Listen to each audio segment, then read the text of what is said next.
What is this, like a whole movie or something?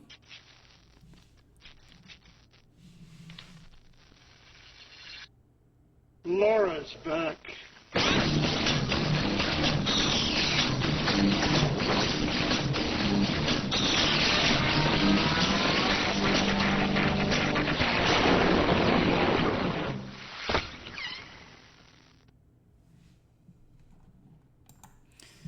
I feel like they're making an implication there, but like, what is up with the quality of that video? I mean, did it actually look like that on TV?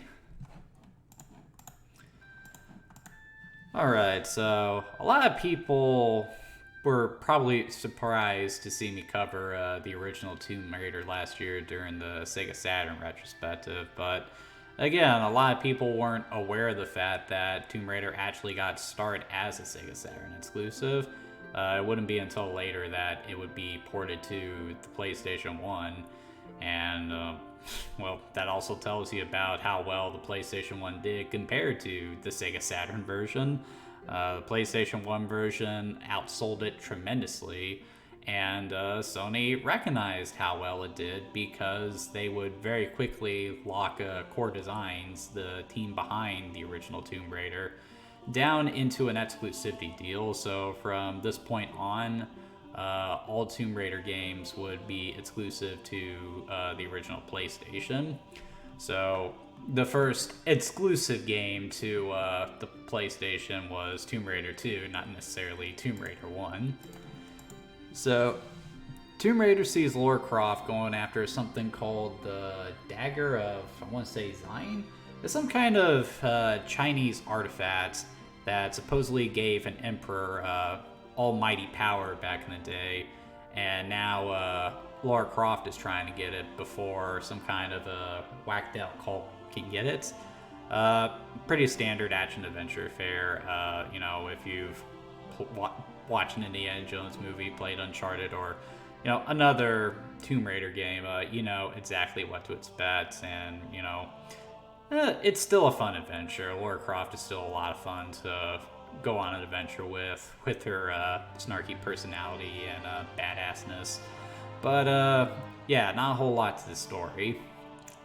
Presentation, definitely an improvement on the original game. I mean, it still is primitive 3D graphics, but Lara looks a bit sharper. The levels are a bit more varied. It generally looks cleaner. And no, we're on the PlayStation now, so it definitely looks better than the old Sega Saturn game. But yeah, not a whole lot to report in that department. Not a whole lot to report on a gameplay front either, because Tomb Raider 2 is in essence just the first game again. There isn't a whole lot that they've changed here compared to the original game. And, well, they did make some improvements to it, namely some different additions to the platforming systems in order to make it a bit easier. Like, for instance, you now have a walk button that will allow you to move up to the edge of a platform and then, without walking off it. And then you can jump back and start running, and that will let you know how far you actually need to run in order to make a jump. There's lots of little stuff included in the game like that to make gameplay a bit more seamless, but at the end of the day, it is still a very clunky and old school sort of 3D platformer. It definitely doesn't have the flow of other games that were coming out at the time, like Super Mario 64 or even something like Crash Bandicoot. So, age just hits this one really hard. Like, the Tomb Raider games just have not aged very well at all, and Tomb Raider 2 is no different. But, Tomb Raider 2 was still very popular, and it would be followed by, 3 other games on the PlayStation alone. But unfortunately, because the team was working on a yearly basis, it wasn't long before Burnout hit Core Designs. They really wanted to get off the game series by the time it was time to make Tomb Raider 4. So much so that they actually wrote Lara Croft's death into that game so that they could hopefully put a cap on it But unfortunately, the games were still doing too well, so Sony wouldn't have it, and so they had to bring her back for the 5th game. Core Design would eventually get their wish to be taken off the series when the franchise moved to the next generation of consoles. And that's when the Tomb Raider series started to go downhill with less than positively received Angel of Darkness coming out.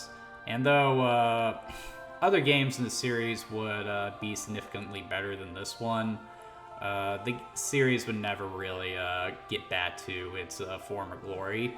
Even in 2013, when Square released the outstanding reboot, it still wasn't enough, and what popularity it garnered from that game in particular ended up being short-lived.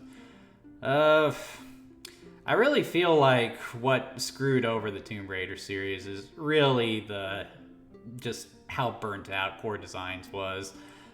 Just another fine example of why going for yearly releases just isn't a very good idea. But that's going to do it for Tomb Raider 2, guys. Be sure to join me tomorrow as we carry on with the PlayStation Retrospective. See you guys then.